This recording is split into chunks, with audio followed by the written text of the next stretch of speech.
Hello friends, welcome to crazy GK trick. तो आइए daily current affairs की series को आगे बढ़ाते हैं और आज के इस वीडियो में देखिए हम 17 जून 2023 के सभी इंपॉर्टेंट करंट अफेयर्स को एक एक करके यहाँ पर डिस्कस कर लेते हैं।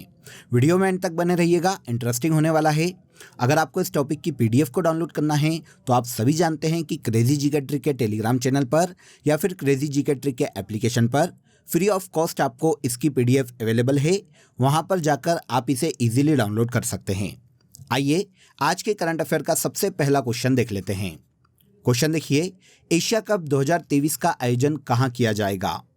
तो एशिया कप की अगर हम बात करें तो आप सभी जानते हैं कि ये क्रिकेट से संबंधित प्रतियोगिता है जिसका आयोजन देखिए 2023 में पाकिस्तान और श्रीलंका दोनों देशों में किया जाने वाला है।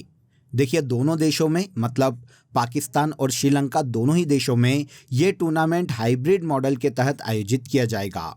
कब से कब तक आयोजित किया जाएगा, तो आयोजन देखिए 31 अगस्त से 17 सितंबर तक किया जाने वाला है। अब इस टूर्नामेंट में 2023 में एशिया की टोटल 6 टीमें पार्टिसिपेट करने वाली है।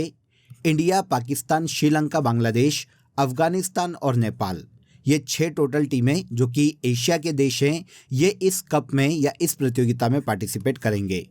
एशिया कप एशियाई देशों के बीच आयोजित होने वाली एक क्रिकेट प्रतियोगिता है।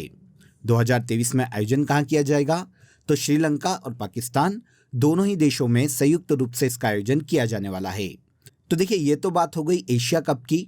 इसके अलावा 2022 में या 23 में जो प्रतियोगिताएं अलग अलग जगह पर आयोजित की गई है या फिर आयोजित की जाने वाली है, उनके बारे में एक बार मैं आपको यहाँ पर बता देता हूँ। देखिए इस बार क्रिकेट वर्ल्ड कप 2023 में इंडिया में आयोजित किया जाएगा। महिला फीफा वर्ल्ड कप 2023 में ऑस्ट्रेलिया और न्यूजीलैंड में आयोजित किया जाने वाला है। एशियाई गेम्स 2022 में चीन के हांगझोउ में आयोजित किए गए हैं और 2024 के ग्रीष्मकालीन ओलंपिक खेल फ्रांस के पेरिस में आयोजित किए जाने वाले हैं। तो एशिया कप के साथ साथ इन सभी प्रतियोगिताओं को भी याद रखिएगा कि इनका आयोजन कहाँ कहाँ पर किया जाने वाला है। आगे आ जाइए। हाल ही में चर्चा में रही पोकली किस्म का संबंध किससे है। तो पोकली किस्म की बात करें तो देखिए ये चावल की एक बहुत ही इम्पॉर्टेंट किस्म है जो कि दक्षिण भारत में नॉर्मली पाई जाती है। देखिए इसकी विशेषता ये है फ्रेंड्स कि औषधि गुण तो इस चावल में है ही, साथ ही खारे पानी में भी इस चावल को उगाया जा सकता है। मतलब खारे पानी में या फिर प्रतिकूल परिस्थितियों में भी इस चावल की खेती दक्षिण भारत में की जा सकती है। इस चावल के गुणों के कारण इसे जीआई टैग से भी सम्मानित किया जा चुका है। इस चावल के औषधि गुण की अगर हम बात करें तो इसमें देखिए उच्च मान में एंटीऑक्सीडेंट के साथ साथ कार्बोहाइड्रेट की मात्रा काफ़ी कम है, जिसके कारण ये सेहत के लिए बहुत ज़्यादा अच्छा है। दक्षिण भारत में नॉर्मली केरल में सबसे ज़्यादा ये चावल उगाया जाता है। खारे पानी में भी इसकी उपजाऊ क्षमता बहुत बेहतर देखने को मिलती है। तो पोकली किस्म चावल की एक किस्म है जो कि दक्षिण भारत में प्रसिद्ध है। आगे आ जाइए। दिल्ली में स्थित Nehru memorial museum and library society का नाम बदलकर क्या करने का फैसला किया गया है। तो देखिए दिल्ली में स्थित है ये जो म्यूजियम और लाइब्रेरी है, इसका नाम है Nehru memorial museum and library society. अब इसका नाम चेंज करके प्रधानमंत्री संग्रहालय और सोसाइटी कर दिया गया है। हाल ही में देखिए दिल्ली में रक्षा मंत्री राजनाथ सिंह की अध्यक्षता में एक बैठक का आयोजन किया गया था जिसमें नेहरू मेमोरियल का नाम बदलकर प्रधानमंत्री संग्रहालय और सोसाइटी किए जाने का फैसला किया गया है। यहाँ पर यह भी याद रखिएगा कि Rajnath Singh Nehru memorial museum and library के उपाध्यक्ष हैं और प्रधानमंत्री हमेशा इसके अध्यक्ष होते हैं। अब नेहरू मेमोरियल म्यूजियम के इतिहास की अगर हम बात करें, इतिहास पे नज़र डालें तो देखिए अंग्रेजों के शासनकाल में इसे 3 मूर्ति भवन के नाम से जाना जाता था, जो कि अंग्रेजों के समय भारत के कमांडर इन चीफ का आधिकारिक निवास था। 1948 में जवाहरलाल नेहरू जब देश के पीएम बनते हैं तो 3 मूर्ति भवन को उनका आधिकारिक आवास घोषित कर दिया जाता है। तात्कालिक पीएम जवाहरलाल नेहरू 16 साल तक इस घर में रहते हैं और उन्होंने अपने प्राणों का त्याग भी इसी मेमोरियल में या इसी आवास स्थान पर किया था। क्योंकि इसका इतिहास जवाहरलाल नेहरू से जुड़ा हुआ है, इसीलिए इसका नाम आगे चलकर नेहरू मेमोरियल म्यूजियम कर दिया गया था और अब इसका नाम बदलकर प्रधानमंत्री संग्रहालय और सोसाइटी कर दिया गया है। स्थित कहाँ पर है, तो ये दिल्ली में स्थित है। आगे आ जाइए। हाल ही में चर्चा में रहा जूली लद्दाख या हेलो लद्दाख कार्यक्रम का संबंध किससे है? तो देखिए यहाँ पर हमें ये तो पता चल गया कि हेलो लद्दाख कार्यक्रम जो है इसका आयोजन लद्दाख में किया गया है। ये भारतीय नौसेना से संबंधित एक कार्यक्रम है फ्रेंड्स। भारत की नौसेना ने देखिए हिमालयी क्षेत्र में नौसैनिक सेवा के बारे में जागरूकता बढ़ाने और युवाओं और नागरिकों को समाज के सदस्यों के साथ जोड़ने के उद्देश्य से हाल ही में जूली लद्दाख या हेलो लद्दाख कार्यक्रम की लद्दाख में शुरुआत की है। देखिए भारत की नौसेना के वाइस एडमिरल संजय सिंह और vice chief of navy staff ने राष्ट्रीय युद्ध स्मारक से 5000 किलोमीटर के मोटरसाइकिल अभियान को हाल ही में हरी झंडी दिखाकर शुरू किया है। तो हेलो लद्दाख या जूली लद्दाख कार्यक्रम भारतीय नौसेना के द्वारा लद्दाख में चलाया गया है। राइटर्स इंस्टीट्यूट की डिजिटल न्यूज़ रिपोर्ट 2023 के अनुसार देश के सबसे भरोसेमंद इलेक्ट्रॉनिक मीडिया संगठन कौन से हैं? तो देखिए ये जो रिपोर्ट है फ्रेंड्स हाल ही में जारी की गई है। इस रिपोर्ट के अनुसार डीडी इंडिया और ऑल इंडिया रेडियो ये वर्तमान में भारत के सबसे भरोसेमंद इलेक्ट्रॉनिक मीडिया संगठन है। आंसर ए हो जाएगा। राइटर्स इंस्टीट्यूट की डिजिटल न्यूज़ रिपोर्ट 2023 में भारत के डीडी इंडिया और आकाशवाणी को देश का सबसे विश्वसनीय मीडिया संगठन घोषित किया गया है। देखिए डीडी इंडिया और ऑल इंडिया रेडियो को ये जो सम्मान दिया गया है ये दर्शाता है कि अभी तक मीडिया पारिस्थितिक तंत्र को बनाए रखने में और सही पत्रकारिता में इन दोनों न्यूज़ चैनल ने बहुत ही अच्छा काम किया है।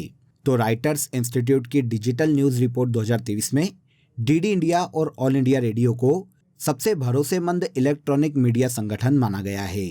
अब देखिए इस रिपोर्ट की अगर हम बात करें तो ये एक वार्षिक रिपोर्ट है फ्रेंड्स। रिपोर्ट का उद्देश्य समाचार की बदलती गतिशीलता, समाचार पर डिजिटल प्रौद्योगिकियों का प्रभाव और डिजिटल युग में समाचार संगठनों की उभरती भूमिका की जांच करना है। आगे आ जाइए। हाल ही में चर्चा में रही खिलाड़ी अदिति गोपीचंद का संबंध किस खेल से है? तो अदिति गोपीचंद भारत की एक तीरंदाज खिलाड़ी है फ्रेंड्स। अब सुर्खियों में क्यों रही है ये क्वेश्चन आता है। तो देखिए भारतीय तीरंदाज अदिति गोपीचंद ने कोलंबिया के मेडेलिन में चल रहे तीरंदाजी विश्व कप के महिलाओं के कंपाउंड क्वालिफिकेशन राउंड में अंडर 18 विश्व रिकॉर्ड तोड़कर इतिहास रच दिया है। 16 वर्षीय अदिति ने देखिए 720 में से कुल 711 अंक हासिल किए जो कि एक वर्ल्ड रिकॉर्ड है और इस तरह इस प्रतियोगिता में इन्होंने शीर्ष स्थान हासिल किया है। तो यहाँ पर देखिए ये जो प्रतियोगिता है, ये जो चैंपियनशिप है, ये ज़्यादा इंपॉर्टेंट नहीं है, एग्जाम में नहीं पूछी जाती, लेकिन हमें यहाँ पर अदिति गोपीचंद को याद रखना पड़ेगा कि ये एक भारतीय तीरंदाज खिलाड़ी है जिन्होंने वर्ल्ड रिकॉर्ड अपने नाम किया है। ओके, तो इसे याद रखिएगा। आगे आ जाइए। विश्व बैंक ने दक्षिण एशिया की अपनी पहली सड़क सुरक्षा परियोजना की शुरुआत किस शहर से की है? तो देखिए वर्ल्ड बैंक ने दक्षिण एशिया की अपनी पहली सड़क सुरक्षा परियोजना की शुरुआत बांग्लादेश के ढाका से की है। वर्ल्ड बैंक ने बांग्लादेश सरकार के साथ ढाका में 358 मिलियन अमेरिकी डॉलर के समझौते के साथ दक्षिण एशिया में अपनी पहली सड़क सुरक्षा परियोजना शुरू की है। अब देखिए अगर हम वर्ल्ड बैंक की इस परियोजना की बात करें कि ये परियोजना क्या है, किससे रिलेट करती है, तो देखिए दक्षिण एशिया में सड़क सुरक्षा में सुधार लाना और सड़क दुर्घटनाओं में होने वाली मौतों या चोटों को कम करना इस परियोजना का मुख्य उद्देश्य है। इस योजना के तहत बांग्लादेश के ढाका में बाइक और एम्बुलेंस का टोल फ्री नंबर जारी किया जाएगा और सड़क दुर्घटना के शिकार लोगों को जल्दी से अस्पताल पहुंचाने या उन्हें चिकित्सकीय सहायता प्रदान करने की कोशिश की जाएगी। तो ये वर्ल्ड बैंक की दक्षिण एशिया में पहली सड़क सुरक्षा परियोजना है जो कि बांग्लादेश के ढाका में हाल ही में लॉन्च की गई है। किस राज्य सरकार ने जेलों का नाम बदलकर सुधार गृह कर दिया है? तो आप सभी जानते हैं इस राज्य को, एक ही राज्य है जो सबसे ज़्यादा नाम बदल रहा है वर्तमान में, तो ये है उत्तर प्रदेश राज्य। अब उत्तर प्रदेश में देखिए वहाँ की जेलों को सुधार गृह के नाम से जाना जाएगा। पहले भी देखिए यूपी गवर्नमेंट ने यूपी के काफ़ी प्लेसेस के नाम बदले हैं, उनको भी एक बार हम यहाँ पर देख लेते हैं। देखिए इलाहाबाद का नाम बदलकर प्रयागराज कर दिया गया है, फैजाबाद का नाम बदलकर अयोध्या कर दिया गया है, यूपी के मुगल सराय रेलवे स्टेशन का नाम बदलकर पंडित दीनदयाल उपाध्याय जंक्शन कर दिया गया है और झांसी रेलवे स्टेशन जो कि यूपी में स्थित है इसका नाम बदलकर वीरांगना लक्ष्मीबाई रेलवे स्टेशन कर दिया गया है।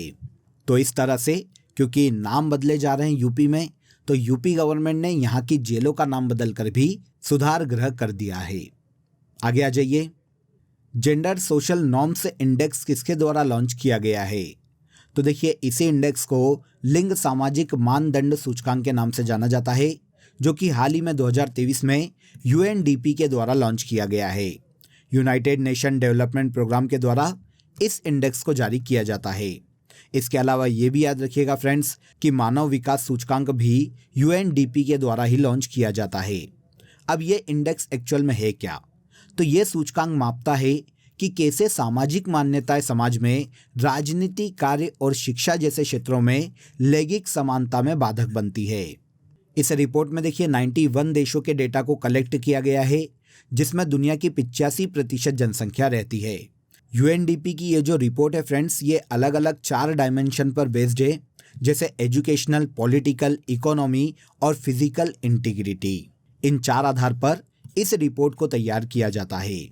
इस रिपोर्ट में कहा गया है फ्रेंड्स कि महिला अधिकारों के लिए चलाए गए अभियान और कार्यक्रम के बावजूद पिछले 1 दशक में महिलाओं के खिलाफ जो पक्षपातपूर्ण माहौल है वो कम होने का नाम नहीं ले रहा।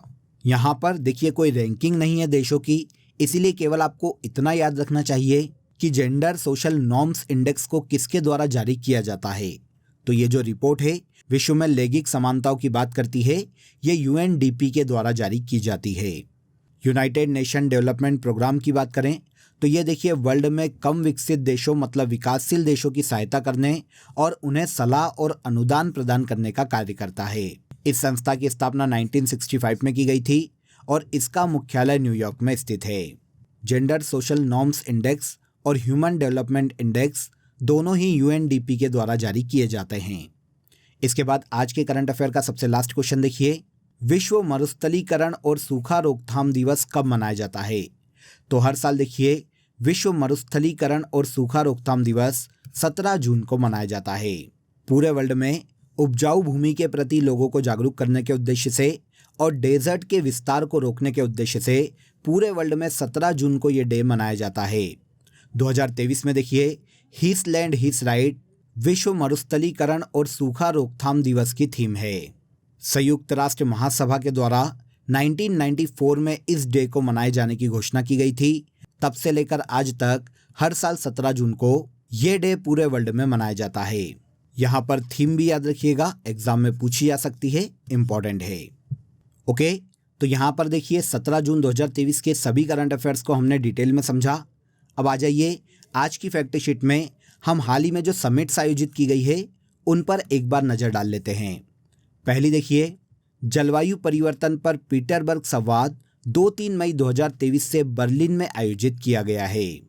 हाल ही में देखिए मशीन कैन सी 2023 शिखर सम्मेलन, जो कि आर्टिफिशियल इंटेलिजेंस पर आधारित एक इंटरनेशनल सम्मेलन है फ्रेंड्स, इसका आयोजन हाल ही में यूएई ने दुबई में किया है। 42वां आसियान शिखर सम्मेलन 9 से 11 मई 2023 को इंडोनेशिया में आयोजित किया गया। आगे आ जाइए, आयुष मंत्रालय ने 18 से 19 मई 2023 तक नई दिल्ली में 2 दिवसीय राष्ट्रीय आयुष मिशन सम्मेलन का आयोजन किया था। 49वां G7 शिखर सम्मेलन का आयोजन 19 से 21 मई को जापान के हिरोशिमा में किया गया। एशिया पेट्रोकेमिकल उद्योग सम्मेलन 2023 के 41 एडिशन का आयोजन नई दिल्ली में किया गया। प्रधानमंत्री नरेंद्र मोदी ने जापान के हिरोशिमा में क्वाड देशों के राष्ट्राध्यक्षों के साथ बैठक की है। 76th वर्ल्ड हेल्थ असेंबली का आयोजन स्विट्जरलैंड के जिनेवा में 21 मई से लेकर 30 मई तक किया गया। पहला अर्बन क्लाइमेट फिल्म फेस्टिवल का आयोजन कोलकाता में किया गया। फार्मास्यूटिकल्स विभाग द्वारा 26-27 मई 2023 को नई दिल्ली में भारतीय फार्मा और भारतीय चिकित्सा उपकरण पर इंटरनेशनल कॉन्फ्रेंस का आयोजन हाल ही में किया गया है। खान मंत्रालय और आईआईटी बॉम्बे के द्वारा मुंबई में पहला खनन स्टार्टअप शिखर सम्मेलन का आयोजन किया गया। लास्ट देखिए, नीति आयोग की गवर्निंग काउंसिल की 8वीं बैठक का आयोजन भारत की राजधानी नई दिल्ली में हाल ही में किया गया है। ओके, तो ये सभी ऐसे सम्मेलन है फ्रेंड्स, ऐसी समिट्स हैं या ऐसे कॉन्फ्रेंस है जो कि नेशनल या इंटरनेशनली लेवल पर आयोजित किए गए हैं और एग्जाम में हमें देखने को मिल सकते हैं। अब आ जाइए लास्ट डे के करंट अफेयर्स को एक बार हम यहाँ पर रिवाइज कर लेते हैं। पहला देखिए, निम्नलिखित में से किस राज्य को राष्ट्रीय जल पुरस्कार 2022 में बेस्ट स्टेट का पुरस्कार दिया गया है? तो ये राज्य है मध्य प्रदेश राज्य। जिसे राष्ट्रीय जल पुरस्कार 2022 में सर्वश्रेष्ठ राज्य का पुरस्कार दिया गया है। प्रथम जनजाति खेल महोत्सव का आयोजन हाल ही में ओडिशा में किया गया। चर्चा में रहा राजा परबा त्योहार ओडिशा राज्य से संबंधित है। भारत के असम राज्य में स्थित गुवाहाटी रेलवे स्टेशन को पूर्वोत्तर सीमा रेलवे या पूर्वोत्तर सीमांत का पहला ईट राइट स्टेशन का दर्जा दिया गया है। हाल ही में महिला 20 शिखर सम्मेलन का आयोजन तमिलनाडु के महाबलीपुरम में किया गया। किस राज्य की इमारत और संरचनाओं को सुंदर इमारतों के लिए इंटरनेशनल ग्रीन एप्पल पुरस्कार दिया गया? तो ये पुरस्कार दिया गया है तेलंगाना की इमारतों को। आगे आ जाइए। सर्वे वेसल लॉर्ज प्रोजेक्ट के तहत निर्मित चौथा जहाज संशोधक चेन्नई के कट्टुपल्ली पोर्ट से हाल ही में लॉन्च किया गया है। अरुणाचल प्रदेश के मुख्यमंत्री ने अरुण पोल ऐप को हाल ही में लॉन्च किया, जो कि पुलिस सहायता से संबंधित है। हाल ही में एनएससी अंतर्राष्ट्रीय एनिमेशन महोत्सव का आयोजन फ्रांस में किया गया है। इसके बाद लास्ट देखिए, हाल ही में कार्मेक मैकार्थी का निधन हो गया, जो कि अमेरिका के एक प्रसिद्ध उपन्यासकार थे। क्लियर? तो यहाँ पर देखिए हमने लास्ट डे के सभी करंट अफेयर्स को एक बार रिवाइज कर लिया, जो कि हमने 16 जून के सेशन में पढ़े थे। अब आ जाइए, आज के लिए आपका क्वेश्चन ऑफ द डे है 32वां सरस्वती सम्मान हाल ही में किसे प्रदान किया गया? बहुत ही इंपॉर्टेंट क्वेश्चन है। अक्सर एग्जाम में सरस्वती सम्मान से क्वेश्चन पूछा जाता है, तो इसका आंसर कमेंट बॉक्स में ज़रूर बताइएगा कि 32वां सरस्वती सम्मान हाल ही में किसे प्रदान किया गया है। लास्ट सेशन में मैंने आपसे पूछा था देवी अहिल्याबाई के नाम पर किसका नाम बदला गया है? तो ये है महाराष्ट्र का अहमदनगर शहर, जिसका नाम हाल ही में होलकर वंश की शासिका अहिल्याबाई के नाम पर रखा गया है। आई होप सेशन पसंद आया होगा। वीडियो अच्छा लगा हो तो वीडियो को लाइक और शेयर कर दीजिए। चैनल को सब्सक्राइब कर लीजिए। कल फिर मुलाकात करेंगे नेक्स्ट सेशन में नए करंट अफेयर्स के साथ। तब तक अपना ख्याल रखिए। जय हिंद, जय भारत।